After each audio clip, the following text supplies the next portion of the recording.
your health department presents Stars in Her Eyes, starring Hank Williams. This is a tale that you'll all recognize, a tale of a gal who had stars in her eyes. She thought she was wasting her life on the farm, just wasting her time and wasting her charm. I'll die if I stay here any longer. I'll just die. One day she set out to seek fortune and fame, drawn to the city like a moth to a flame. But fame isn't something that's easy to find. Life in the city becomes just a grind. And I thought things were going to be different. Even the farm was better. All she found was a hard, tiresome job, assembling some wires and turning a knob. A job in a plant in a bleak, dreary room. The days filled with boredom, the nights filled with gloom. Gosh, it's enough to drive you crazy. That's how it was with Lena. She was lonely. She was so lonely she brooded all day and cried all night. She was on the verge of chunking up everything, going back home. And late one afternoon, fate walked into the assembly room. It happened at 1 minute to 5. Are you Lena Rogers? Yes, sir. I'm Joe Creed. How do you do, sir? You don't have to serve me. Lena, I'll tell you what I want. I'm making a time study of the various jobs of the company. Time study? It's something like, like a survey. I've been doing the other departments. I've just come around to yours. I'd like to start with the first operation here. I didn't realize it was so late. Look, Lena, I'm kind of pressed for time on my report. Could you stay overtime tonight? Yes, I could. Good. I'll tell you what. How about going out and having a bite with me first, okay? Okay, Mr. Creed. Joe, you're sure now that I'm not keeping you from anything? No, Joe. You're not keeping me from anything. They went out to dinner that Monday night. She felt so nervous, didn't touch a bite. They went out to dinner that Monday night, and he asked for a date for Tuesday. Sure, Joe. They went to a movie Tuesday night, and suddenly the world seemed so bright. They went to a movie Tuesday night, and he asked for a date for Wednesday. I'd love to, Joe.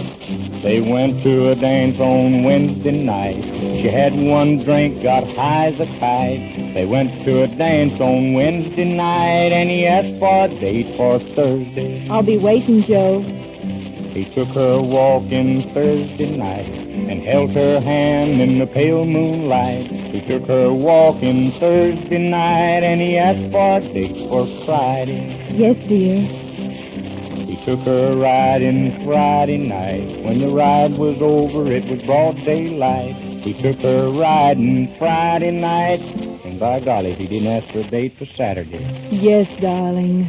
He kissed and hugged her Saturday night. He said you had enough.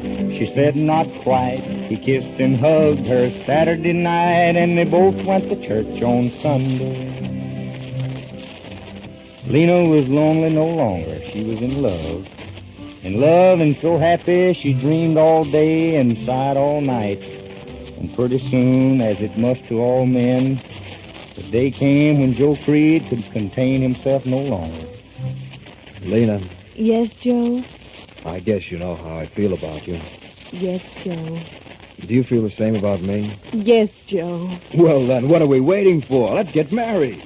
That's what they did. They got married. And after that, they didn't have to go out every night. They stayed home and made love. And thus the story might have ended, as it does 1,000 times a day in similar situations, but this isn't that kind of a story. Where other stories end, this one begins. Lena, I'll be leaving you soon. Leaving me? Yeah, I've got to go out in the field. Oh, gee, you got me scared. The way you said it, I thought... Don't ever say it that way again, Joe. Don't ever say it. Okay, honey. I'll be taking a trip soon. Do you have to? Why, sure. I wouldn't go if I didn't have to. But we've only been married a month, Joe. Only... I know, honey, but it's part of my job. Every year I have to go out in the field, get together with the field officers, see how they're doing. How long will you be gone? Well, if all goes well, I should be back in 3 months. 3 months? Well, what'll I do here without you? What'll I do? I'll go crazy. Well, I guess you can keep yourself busy. Gee, honey, I didn't think you'd take it so hard. How did you expect me to take it? Oh, I don't know. I thought... Oh, please try to understand, Lena. Please try to be patient. It's part of my job. I've got to do it. All right, Joe. I'll try. When are you leaving? Monday morning. 3 days. Only 3 more days. And so one morning, bright and early, Joe took a train and went out west. Left her Lena standing at the station, a heavy weight on her chest. She trudged back home, forlorn and tearful. The house looked deserted and bleak. She took Joe's picture down from the mantel. She stared at it all the week. Each day the postman brought a letter. Each day she mailed one back to Joe. But instead of making him seem closer, it only made the distance grow. That's how it was with Lena. She was lonely. So lonely she cried all day and cried all night. Only one thing made those long evenings bearable. A friend of Joe's, at least he called himself a friend, dropped in occasionally to keep her company. And they spent all their time talking about Joe. Sort of seemed to bring Joe closer to her, to have someone talk about him. Yes, sir. Joe and I have been knocking around together since high school. And speaking of high school, did I tell you about the time Joe and I hitchhiked to Chicago? No, you didn't, Leo. That was really something. The first ride we hitched was on a truck, and the driver said, "You take the wheel." Just like that. Joe'd never driven a car before. Yes, it brought Joe closer to her to have someone talk about him. But one evening, it was about a month after Joe left, the friend had run out of things to say, about Joe, that is. Say, Lena, how's about you and me having a little drink? And Joe's on it. Well, we don't have anything in the house. Uncle Leo took care of that. I brought along a bottle. Hey, you like a drink, Lena? Oh, well, maybe. Fine. We'll have ourselves a sort of celebration to our friendship. They had one drink. Here's to Joe, the best friend a guy ever had. To Joe. They had another drink. Here's to Joe. To Joe. And they had a third drink and a fourth. To us. To all 3 of us. Or is it 4? After that, he forgot his place, and she forgot his. Please, Leo. Leo, don't. Leo. Oh, Leo. Next day, she woke up, feeling mighty sorry. Her face was hard and flushed with shame. She vowed she would never, oh no, never forget herself like that again. How could I do it? How could I? How awful. She rued the day that it had happened. She felt sorrow and despair. But then her Joe came home one morning, and once again she walked on there. Oh, darling, never, never leave me again. Yes, all was well, but not forever. For her one mistake had come home to roost. But, Doctor, what could it be? Mrs. Creed, this may come as a shock to you. This rash and the tests I made the other day show that you have syphilis. It can't be, Doctor. It can't be. I'm sorry, Mrs. Creed, but that's how it is. What can I do?